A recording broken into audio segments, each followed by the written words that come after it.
everybody. I was very glad to take the opportunity to talk to you today about contemporary craft collections at the museum in Plymouth.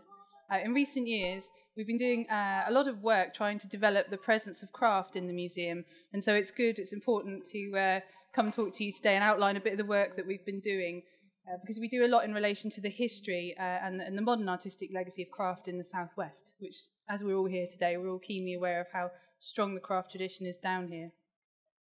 With ever decreasing budgets for purchasing work, today this talk will look at some of the things we do to still try and acquire works of craft to make our collections more representative.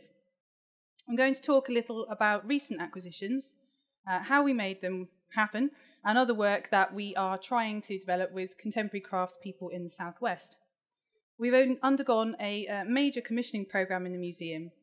Since 2006, it's enabled us to bring contemporary craft to our audiences on a much larger scale, including work by Glenn Carter, who works in glass, Del Behenna, whose work you'll see in a minute also, and most recently Claire Toomey. So, we try to represent craft in our temporary exhibitions within the museum always. For example, we recently displayed this exhibition of work by the ceramicist Gordon Baldwin, who some of you might know. He's internationally renowned. It was a brilliant exhibition. And this is Anthony Shaw, who lent many of the works to the show, giving a talk to Plymouth College of Art students. So we try and do a lot to embed our craft programme into the college and into the university in the city. But with hundreds of craftspeople working across the country and an internationally high concentration in the Southwest, how can we make sound decisions about what we collect for the permanent collection? Well, the museum as a whole has what we call an acquisitions policy.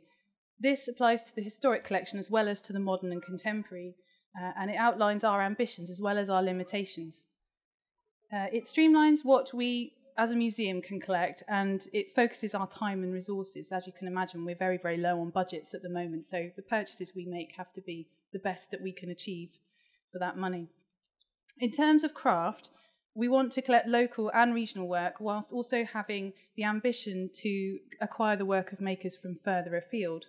So to inspire local makers and to represent new and different types of technical working, as well as setting the regional scene in context. In our collection, we try to encompass a number of things when we consider acquisitions.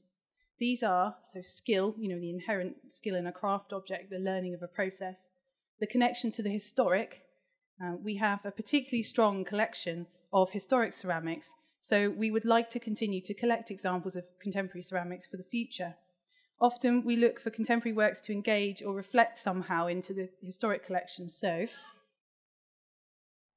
for example, here is our China Connection gallery, featuring works by an artist called Lisa Chung, which were actually interspersed as a commission in 2006. And the aim was to draw inspiration from the collections, but also encourage people to look more closely at the historic collections that we have in the museum. So the China Connection displays lots of very historic export Chinese porcelains. And Lisa took some motifs from, she worked with some of the elder members of the Chinese community in Plymouth and drew out some of their stories and turned them into these patterns, which she then glazed onto the plates, and they became part of the display for a period of a few months. Another criteria is that works represent different media and techniques. We try to collect items that demonstrate a wide array of different and new techniques. And finally, work we like to try and get is indicative of the work of artists over their career, something that sums up perhaps a turning point in their career, or is a medium or a technique that they are particularly well known for. And we like to try and zero in on those for the collection. We collect, obviously, modern studio pottery. We feel that it is important to collect and have represented the very best of the talented craftspeople in the Southwest. Historically, we have a small collection of studio pottery, and I have to press the slide now. There we go. Many of you will know these. So this includes, predictably, obviously, the work of Bernard Leach, Janet and David, and here you've got David Leach's work on the left. That's quite a large vase. That doesn't really convey the scale. It's quite a big piece. And Bernard Leach on the right. So, but we still have notable omissions in this area. We would like, for example, to raise the money to acquire in future works by the makers such as Shoji Hamada or Michael Cardew, who's also in our sites, hopefully. So these are 4 items which came to us in 2008. Many of you will know there's some very famous names in here. So as a result of a discussion with the Art Fund, who are a charity who give grants for museums to acquire craft and art nationally, they had a bequest by the late Norman Worth from his wonderful collection. And they decided to allocate these to us in Plymouth because we talked to them before about the fact that we didn't have any Lucy Ree or Hans Koper in the collection. So we had a wonderful phone call one day when they said, we've been given these pieces, would you like to have them for Plymouth's collection?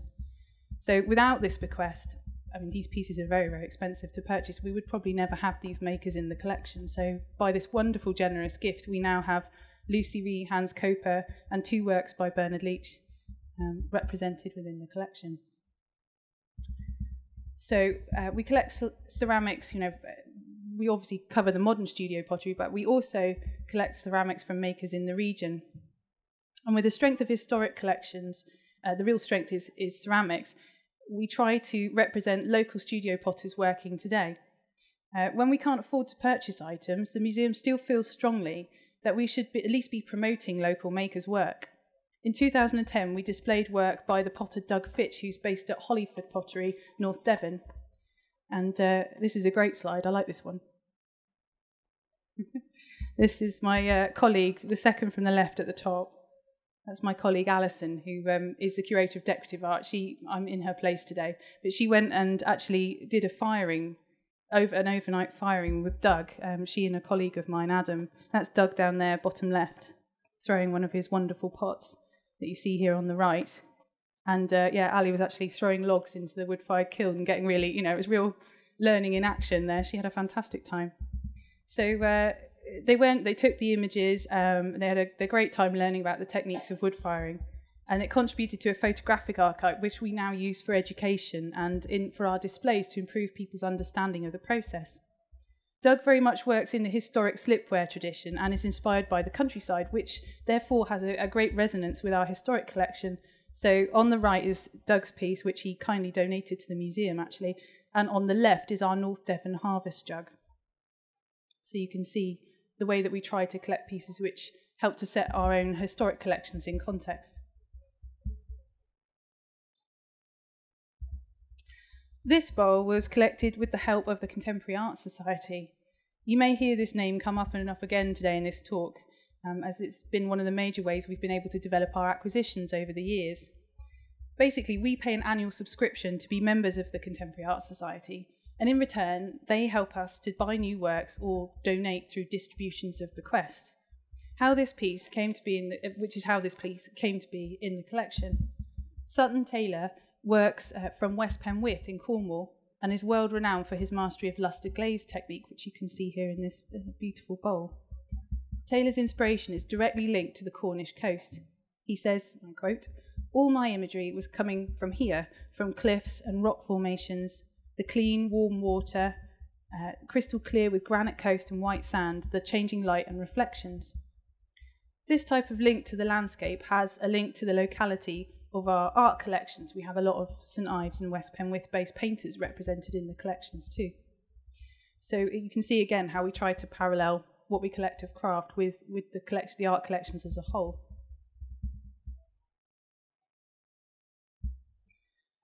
So this again is work that came to us through the auspices of the Contemporary Art Society. You probably don't need an introduction to John Maltby. He's probably here somewhere, I'd imagine, as he's very renowned in the region. This piece is an earlier work from the 1980s, the one on the left, focusing on both form and colour, experimenting with abstract forms and decoration. Maltby's background as a sculptor is evident, I think, in this work. However, based on the acquisitions policy, we would probably look to try and acquire a more modern piece of his work, which is more sculptural. So this piece on the right, Alison's put in because this is on the target list. This is the kind of work that we know we need to better represent John Maltby's career in our collection. So in addition to buying a representative piece, we also try and follow up when we think it's appropriate and try and get another piece that speaks more of where artists' careers have gone over time. Another strand of our collecting activity is, as mentioned above, to look outside of the region and to go to makers further afield. This prevents the collection from being strictly a local one and offers the opportunity to put the local work in a global context. For example, at last year's Crafts Festival, the Friends of the Museum purchased work by London-based Caris Davies and Zoe Hilliard for the collection. So these are the pieces here. Caris's work links in many ways to the historic porcelain in the collection. That's the piece on the right there, which is porcelain with a really amazing kind of volcanic glaze. It has almost, air bubbles kind of popping out of it. It's an amazing thing, which obviously links to our historic Plymouth. And then we have the Zoe's work on the left there, which addresses current agendas of crafts and sustainability and the make, do and mend of patchwork mends in the ceramics. So this is actually a ceramic body which has been broken, covered in fabrics, and then the fabrics are stitched back together. It's a fascinating piece. This is the work of Caitlin Jenkins, and she comes from a long line of family potters in Iwenny. I'll probably pronounce that horribly wrong. Apologies if anybody's Welsh. Near Bridgend in Wales. And her family history of potting goes right back to 1610. She learned to throw at her father's wheel and later studied at Cardiff College of Art and then at the Royal College of Art in London. Jenkins is inspired by the functional nature of historic pots, but she develops hers to give them a modern twist. And so we can see a resonance with some of the terracottas in our historic collection, perhaps with this piece. And scale-wise, that is quite a chunky thing, that work. So, as mentioned previously, we also try to collect a variety of different media and techniques. Of course, we collect other media beyond ceramics. So, in conjunction with the Devon Guild, for the past 4 years, we have exhibited rotating displays of members' work in our foyer. The case has only just been deinstalled, as well as... Hang on, I'll press the slide. Apologies for me rattling away, and I hadn't changed the slide. So this is the case in the foyer of the museum. We try always to rotate the makers through this from the Guild. We work in partnership with them. And the works are for sale, but it's also, perhaps first and foremost, an exhibition of what's going on locally with local makers. So this last case that's just gone shows ceramics by Roger Cockram, also sculpture and colographs by Angela Holmes, and glass by Hamlin and Wright. In the past, we have also displayed metalwork, such as the work of James Kendrew, and textiles by Claire Armitage. Again, we haven't been able to acquire pieces from each display, as we just don't have the money. But by exhibiting these makers, we aim to provide opportunities and to show our continued support for regional makers and our continued interest in their work.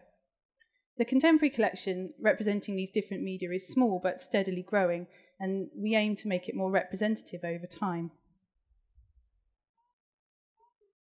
So this is some of our woodwork. We actually have quite a diverse collection of contemporary woodwork, which we have amassed in the last 13 years or so through our membership of the Contemporary Arts Society. Anthony Bryant, who produced the bowl in the top left here, was born in West Cornwall in 1960. Aware of the rich artistic heritage of St Ives and the surrounding area, he's heavily influenced by these traditions as well as the local beautiful landscape down there. This bowl is actually constructed from bur oak. It's amazing. And he makes it by turning to create they're paper thin, very, very thin walls when the oak is wet, and then he leaves it to dry, and it warps naturally into these wonderful forms. Very sculptural. Peter Chatwin and Pamela Martin, who created the dish on the right entitled Watermark 2, so that's the colourful piece there. They've been working together since 1981. They're based in Leicestershire, and they have a shared interest in the environment and scientific processes, and they've collaborated on pieces reflecting the materials and ecology of the natural world. Chatwin and Martin work with very innovative techniques to construct jewellery also, and larger scale pieces still, using layers of sycamore wood, which is dyed and then kind of laminated into lots of layers. The surface is then painstakingly cut away to reveal all those layers underneath, and they see it as a reminder of the fragility of the natural world and the materials it provides us. And there's a shot I've just noticed there to remind you, there's a shot of the laminate bottom left. You can see how thin the layers of sycamore are that they work with, and they press them all together and then carefully cut through. It's quite a painstaking process. So Valerie Pagnell was based in Glasgow and interested in natural materials. Her work owes much to nature, both in inspiration for the forms, like this seed pod piece. So this is Valerie's piece on the left here. And she also collects bark, branches, mud and moss, which she uses in her work too. Much like Chatwin and Martin, whose work we just saw, Pagnell is preoccupied with representing the increasingly fragile relationship between humans and the natural world. Pagnell owes much to traditional basketry techniques, demonstrated here by layering and manipulation of the eucalyptus strips. I promise I haven't had gin for lunch. So you can see, you can probably just about make out, it's composed of these different irregular strips of eucalyptus, which are then kind of fashioned into this seed pod form and just very, very fragile, very beautifully held together. It's very intricate work. The piece on the right here is a piece by the artist Dale Behenna, who's based up near Bristol. Some of you may have seen her work here. I think she's exhibited here before, on the right there. And it's a piece of basketry work called Intersecting Grids. And it's a great example of her work, which stems from her previous career, her former life as a cartographer. She always says she came quite late to being an artist, and she worked first for many years drawing and amending maps. So she's got a very three-dimensional mind, and she brings this to her basketry work and is able to think in 3 dimensions. I always think it must be a bit like being an air traffic controller. You know, you've got to think of all the levels and which bit is in which level at which time to make sure they all come together. She's an incredible woman. Also this year, this is a new acquisition. This has just come through.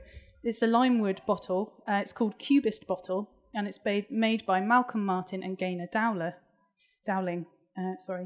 They've exhibited in Europe and in the States as well, and they're in public collections all across the country.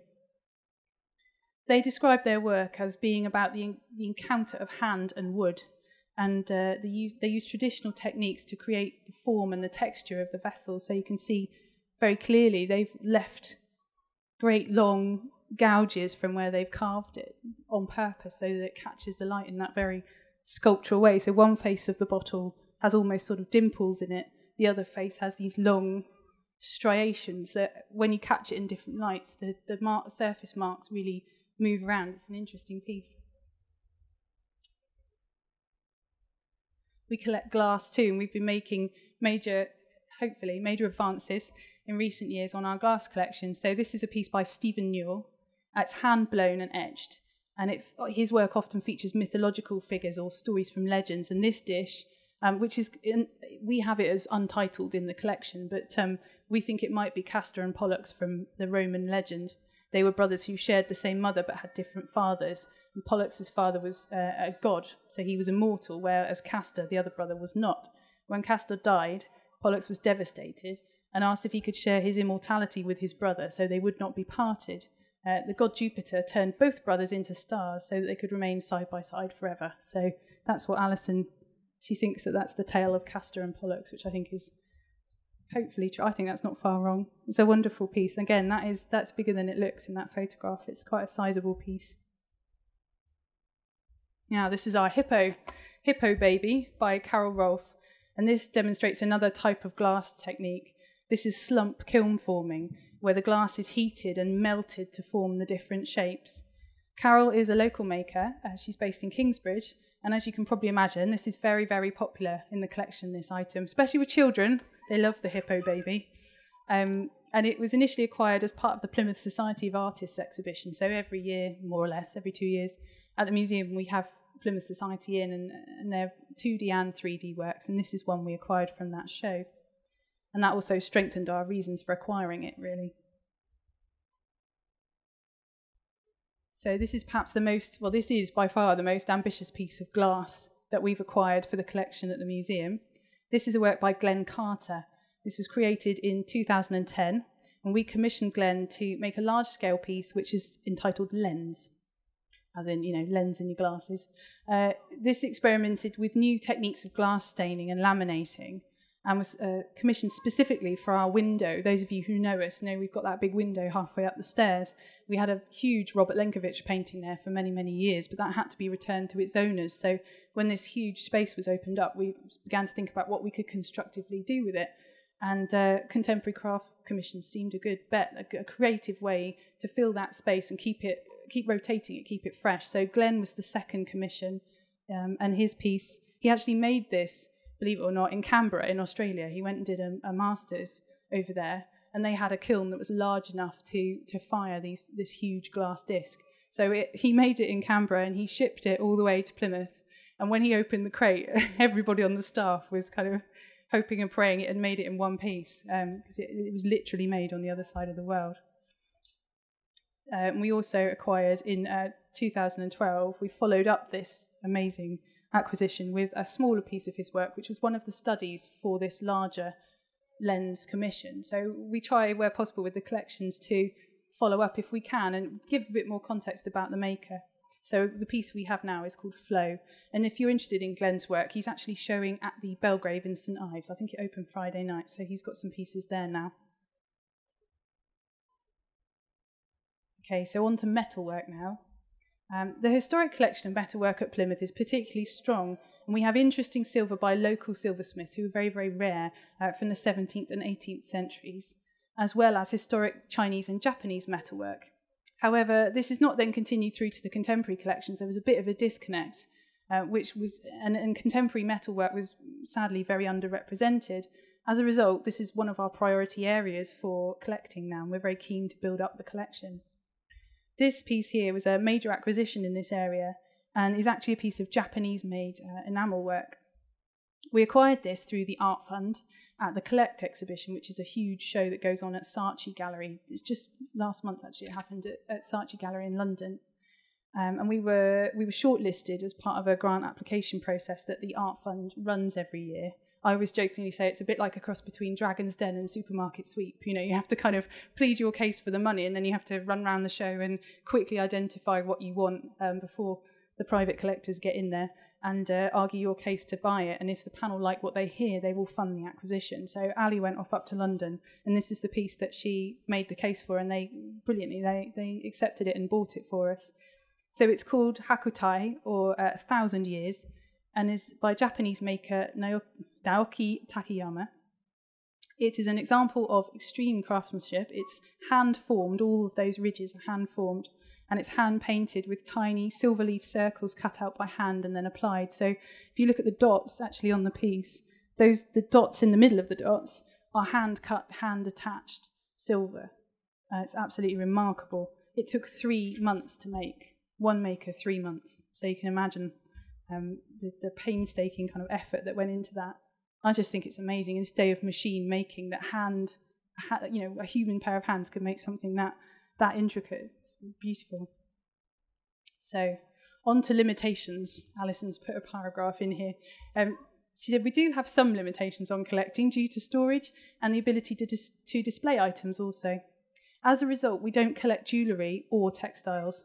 However, this hasn't prevented us from working with makers in these fields, either via displays, as mentioned above, or in the case, or more often by working with university students at Plymouth College of Art and at University College in Falmouth. So university courses now all have an element described as an external design brief or something of that ilk. It's self-explanatory, really, but this is where students have to respond to a brief set by an organisation outside of the college. As a museum, we have been able to offer a variety of these briefs. We try to give real-life experiences, so once the work has been completed, selected students come to the museum and they present their work to a panel. And this slide here shows you some of the student work which was submitted for panel judgment, I think earlier this year, actually. This is work from Falmouth. And you can see, I'll just put this slide on now.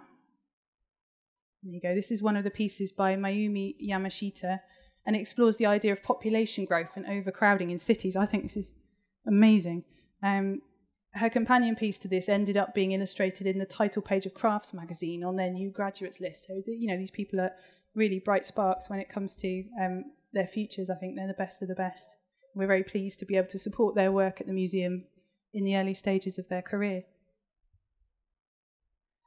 This is Ree Palmer's piece, which is, she was exploring her thoughts on porcelain and its country of production, i.e. China, and showing fragile porcelain bowls, which these bowls sandwiched between these concrete blocks, they aren't glued or set, they're just held there in compression by the concrete. I think that's sort of part of her take on the labour practices in China and these beautiful things being produced by these very heavy and hard processes.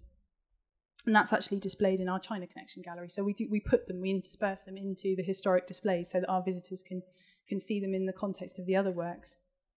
The benefits, hopefully, for the students, so that they get the opportunity to work with real, in inverted commas, external partners, and they can build their practical skills too of answering a brief, going out and working to something that they have no say in. They just get this piece of paper and off they have to go.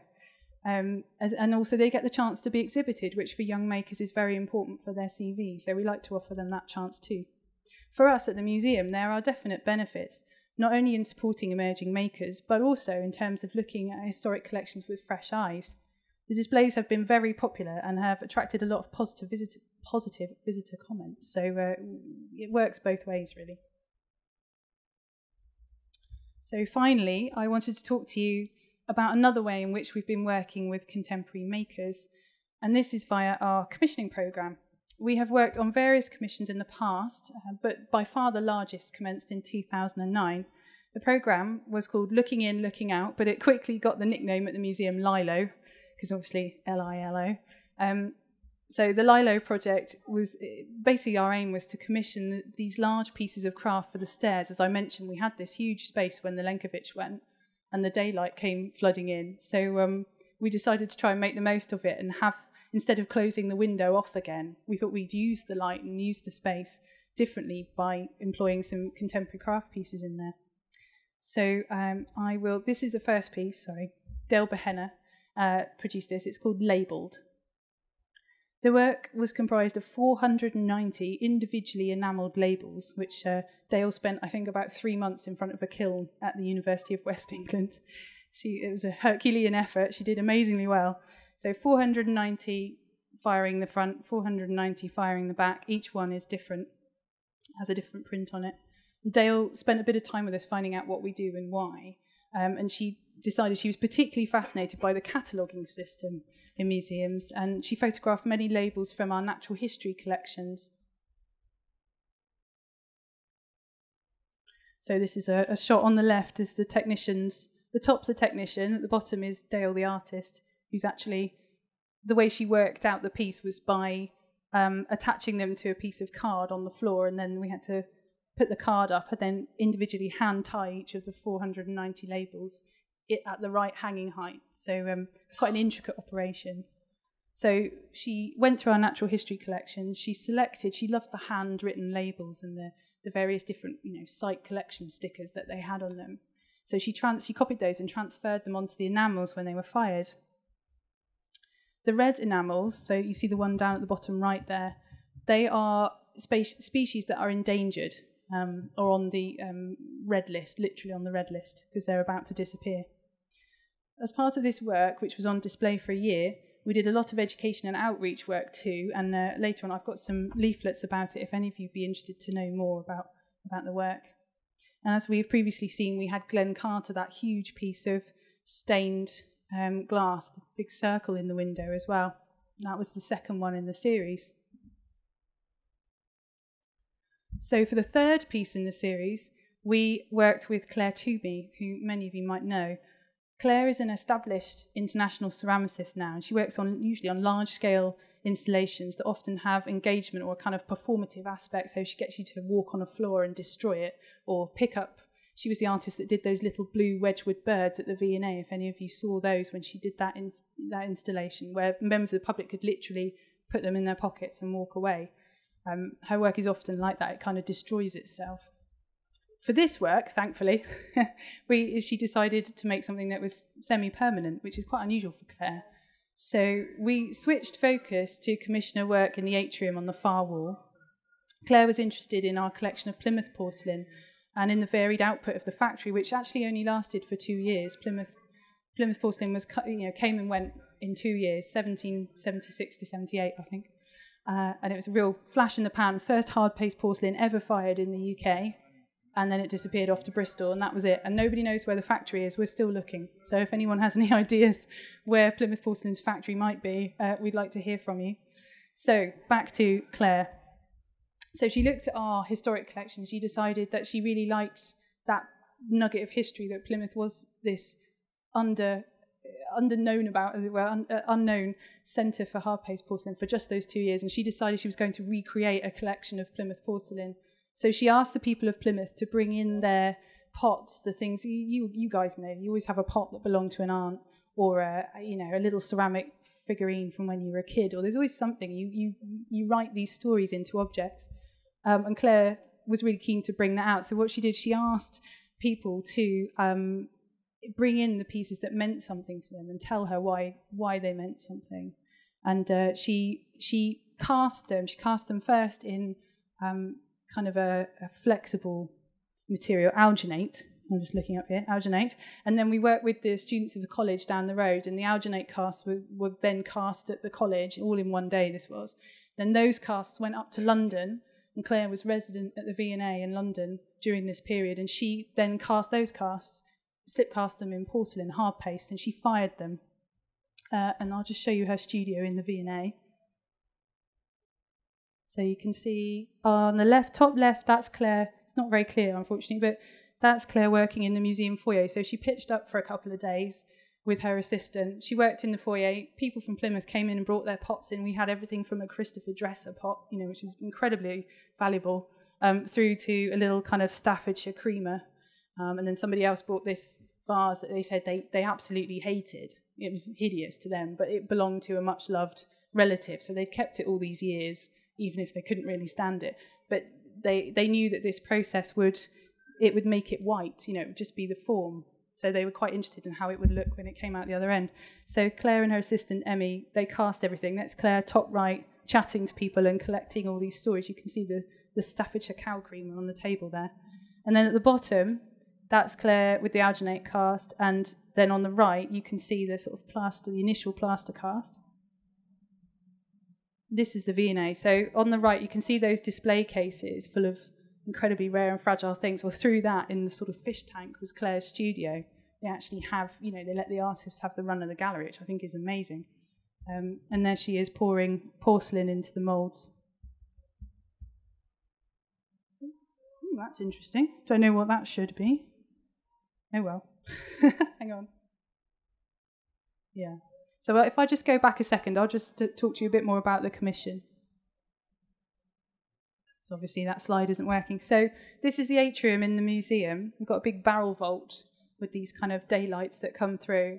And Claire, each one of the pieces that were cast in porcelain, she stamped them. So they all have the Plymouth, for better or worse, all have the Plymouth City Council green lion on them. And then underneath they have the details of, they have a number.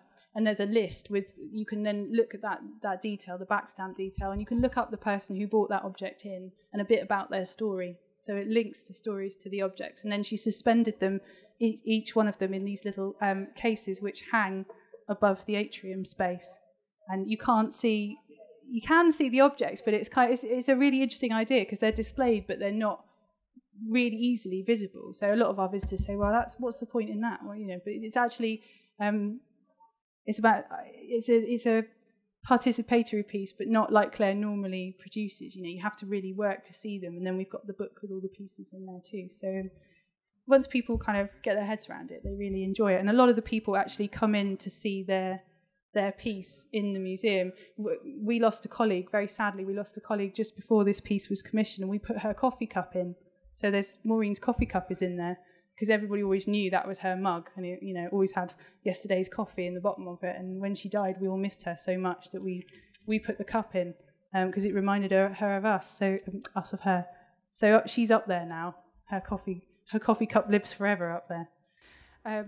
So finally, I wanted to just quickly say a bit about our latest project. This one hasn't actually taken place yet. We're just at the start of it. But we're working with the Contemporary Art Society again, and joining with the National Museums Wales, Liverpool and Bristol, so all kind of port cities really, to commission ceramic work by the artist Paul Scott.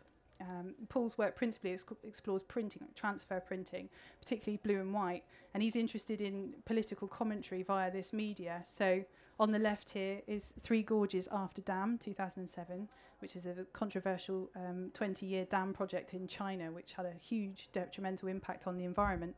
And on the right is a plate called After the Bypass, Wild Rose. And Wild Rose is a traditional transfer print pattern, but what Paul's done is kind of hack it and put two modern day cars in the bottom of the, this lovely idyllic countryside scene. That's kind of what he does. He kind of hacks the message of blue and white patterns and turns them into something else. So we're working with him in partnership to produce work that responds to all those port city collections, and it should be really interesting to see what he comes up with. He's literally just done one visit. I think he's been to Liverpool and that's it. So we're right at the start of this project, but his work will be displayed in the museum in the coming year. So if you keep an eye on our Flickr and Facebook pages, we'll be publicising that when it's in. So exciting stuff going on at Plymouth, and hopefully for many years yet. So thank you all for listening to me prattle on. I'm stopping now. And the eagle-eyed of you might have noticed at the beginning that I'm actually a curator of fine art. I'm standing in for my colleague Alison Cooper, who's actually can't be here today. So if you've got questions, I'm happy to try and answer them. But also I can give you Alison's contact details if you'd like. So thank you very much for listening.